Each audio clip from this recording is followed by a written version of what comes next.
काय समजतात राई वाडीतली माणसं मला? वाडीतली माणसं समजतात काय? आता ती सुषमा काकी गेली ना, तर ती सांगत होती थोडं आधी यायचंस, म्हणजे ही पोरं जी पर्यात लोळत होती तर ते तरी दाखवलं असतंस आणि ह्याच्या पप्पांनी सगळ्यांनी ह्यांना दांडकलं असतं धरून. म्हणजे काय समजतात? ह्याच्यासाठी यूट्यूब करते मी की वाडीतल्या पोरांना माझ्यामुळं फटके पडावेत?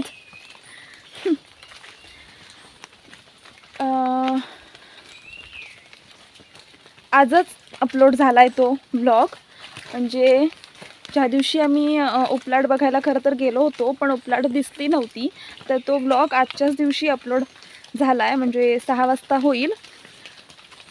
तर कोइन्सिडन्स झाला आहे हा एक योगायोग की आम्ही ज्या दिवशी ब्लॉग अपलोड झाला आहे तर त्याच दिवशी उपलाटं बघायला चाललो आहे. पर्याला पाणी वाढलं आहे, सगळ्यांकडून ऐकलं आहे की उपलाटं पण झाली आहे. तर आता आम्ही फायनली चाललो आहे. मी आहे आणि इथे सोबत राही आहे आणि वेदू विहिरीचं पाणी सोडायला गेला आहे पुढे, तर तो तिथूनच येणार आहे. चला. झाडांवर पाणी पडतं आहे ना, झाडांच्या पानांवर, तर त्याचा एकदम मस्त सुंदर असा आवाज येतोय. जर तुम्ही आपला तो ब्लॉग उपलाट बघायला गेलो होतो ना, तर तो ब्लॉग पाहिला असेल तर तुम्हाला मी सरावणी कोटणी दाखवली होती, तर त्याच्या पाण्याचा आता इथे आवाज येतोय. म्हणजे एवढं पाणी वाढलं आहे. जाऊया. राई, तू भिजणार आहेस? राई ना तिची शाळेत जायची चप्पल घालून आली आहे. ती चप्पल तिला धुवायची आहे, पण राही परत येताना ती चप्पल खराबच होणार ना. दुसरी चप्पल आणायची. चप्पल हातातून आणली असती. इथं काय केलंस दाखव. ही राहीची नवीन छत्री आहे, जिला घेऊन महिना पण नाही झालाय आणि त्या छत्रीची अवस्था. आता काकी मारणार तुला. पाणी राही, सर पाणी वरून पण दिसेल ना, खाली कसं जाणार? जंगल वाढलंय सगळं. व्हिडिओ मध्ये येत. हा, आता तुम्हाला इथून पाणी दिसेल ना? दिसेल काय पाणी? थांबा बघूया आपण दिसतंय का. हे इथे पांढरं पांढरं दिसतंय. हे ते पाणी आहे. सरावणी कोटणी आहे ही इथे. आणि इथे ना सगळ्यात आधी पहिल्यांदा ना, म्हणजे आम्ही लहान होतो तेव्हा सगळेजण ना बायका कपडे धुवायला यायच्या, तर आम्ही पण यायचो. मग असेल तर लास्ट ब्लॉगमध्ये, म्हणजे त्या उपलाटाच्या व्हिडिओमध्ये मी तुम्हाला म्हटलं होतं की विहिरीच्या आजूबाजूने पण पाणी बाहेर येतं आणि सगळीकडे एकदम पाणी पाणी असतं, तर ते दाखवते. या लवकर या.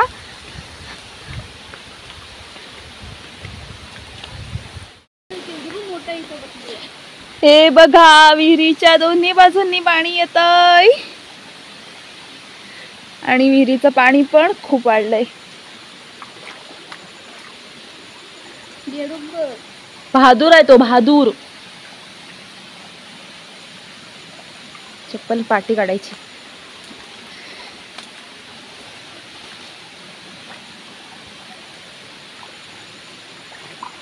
पाणी बघ व्हिडिओत कसं दिसतंय. हे पाणी असं खाली जाऊन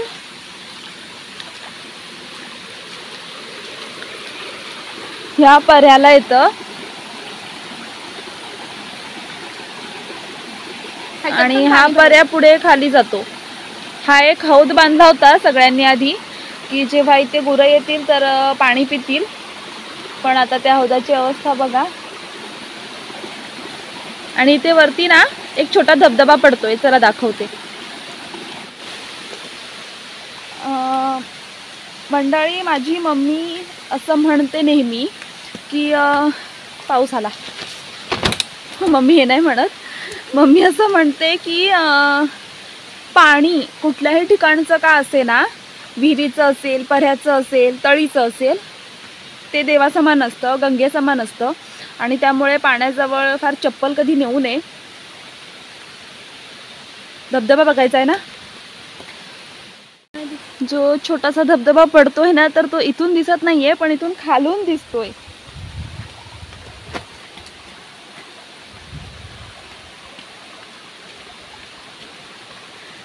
तो बघा, आमच्या वाडीचा छोटासा धबधबा, मिनी धबधबा.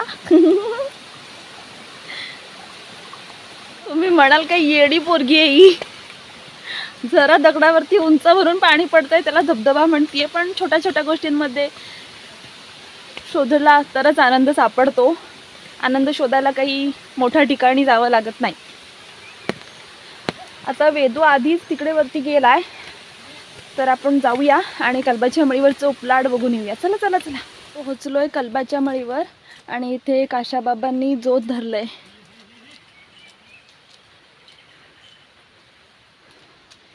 ह्यांना एक फायदा आहे की यांचं जे शेत आहे ना ते पाणतळीचं आहे, म्हणून पाण्याची कमी नसते पावसाळ्यात. आमच्यासारखं पाणी अडवून मग लावणी नाही लावावी लागत. आणि इथे आपल्या मुन्नाने बैल धरलेत.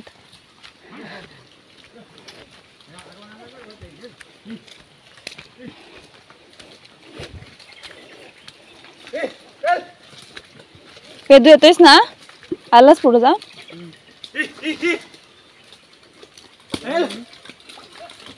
केवढूच यायचे आणि मारतोय.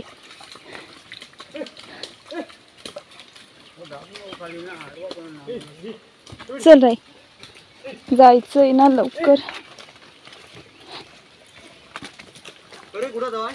इकडे बघ.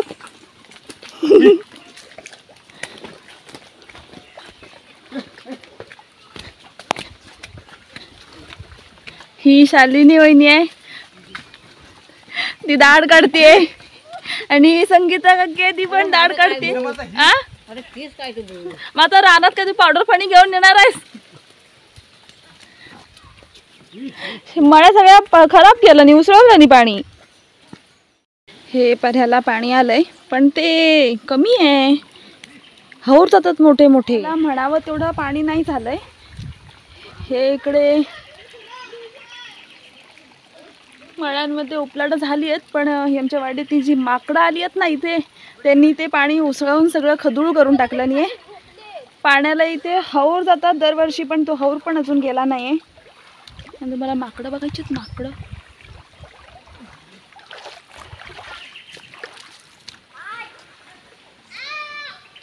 माझ्याकडचा कॅमेरा चालू आहे, तुम्ही हाय नका करू. काय करताय तुम्ही दोघे? पाणी काय खराब केलं? मला यायचं होतं ना पाण्यात जरा खेळायला. आता ते खदूळ पाण्यात मी नाही येत आहे. तुम्ही कसला चॅलेंज लावलाय?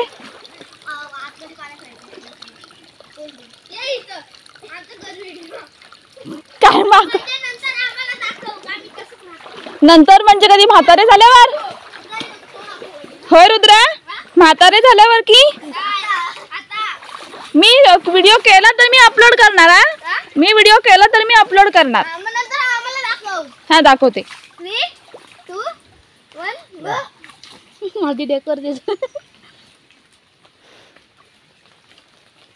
नको ते काय सुचतं, कुठं बघून येता तुम्ही?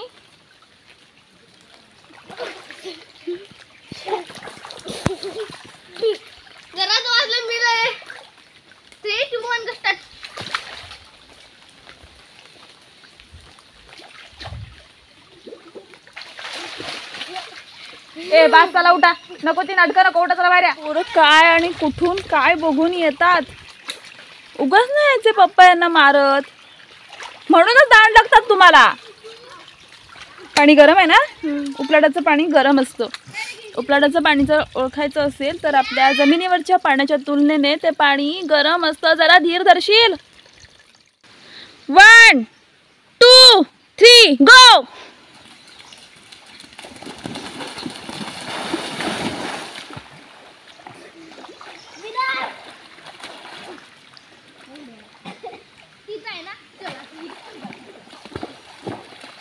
झालं?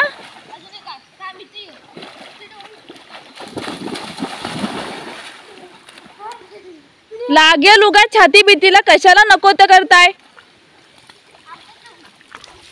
इथलं पाणी थंड आहे राई, उपलाटाचं नाही हे.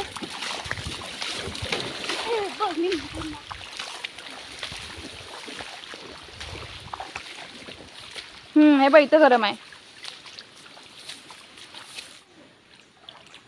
1 2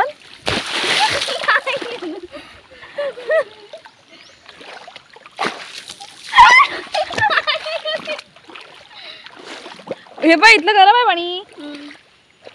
पहिल्यांदा या मळ्यांमध्ये अशी काहीच हे नव्हतं, गवत बिवत अजिबात नव्हतं वाढलेलं, सगळं साफ असायचं. गेल्या वर्षी ना आम्ही लुसीला इथं घेऊन आलो होतो परत अंघोळ घालायला. ह्या वर्षी नाही आणलं कारण तिची तब्येत म्हणजे तिचे केस गळत आहेत ना, परत ह्या पाण्याची थंड पाण्याची ॲलर्जी नको म्हणून नाही घेऊन आलो. आणि वेदू आधीच येऊन गेला.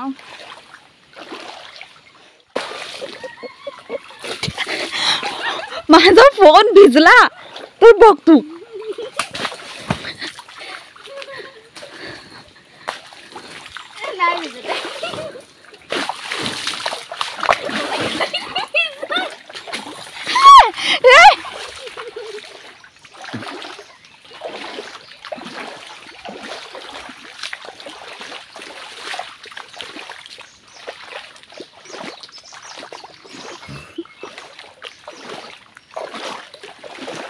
काही जण म्हणतील की हा काय पर्याय, ह्याच्यापेक्षा मोठे मोठे पर्याय तुमच्याकडे असतील.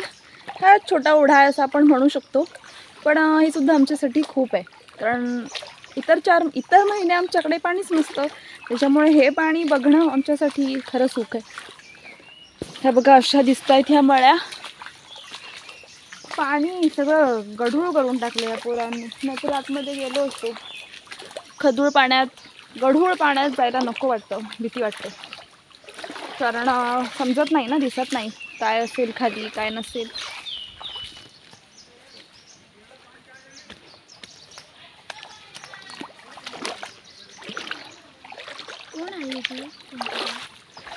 ती त्यांची कोणतरी नातेवाईक आहे. हे बघा पाण्यात भाकऱ्या पडतायत. राई समजतं तुला भाकऱ्या? ते बोलतात थेंब आहेत ना, ते पडल्यावर गोल गोल होत आहे ना, त्याला भाकऱ्या म्हणतात. मी भिजले तरी चालेल, फोन आणि तुम्ही नका भिजू.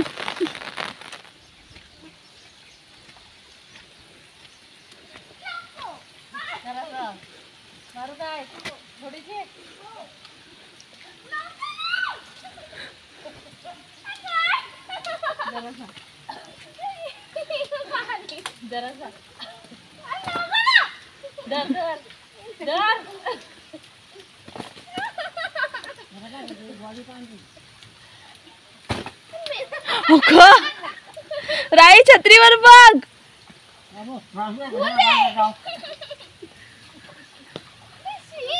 काय नाही शिवराय त्याला म्हणतात काय? आम्ही बघ चिकलाला ठीक आहे म्हणतात.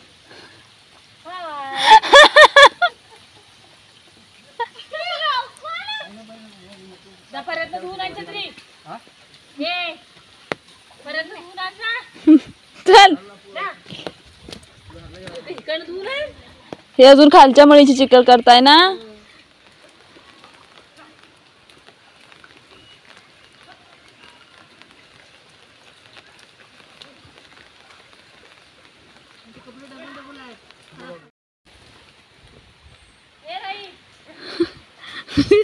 चल चल चल. आलो जाऊन कलबाच्या मळीवर, विहिरीचं पाणी बघितलं. एवढं काही रेकॉर्ड नाही केलं, फक्त एक जस्ट फेरी मारून आलो.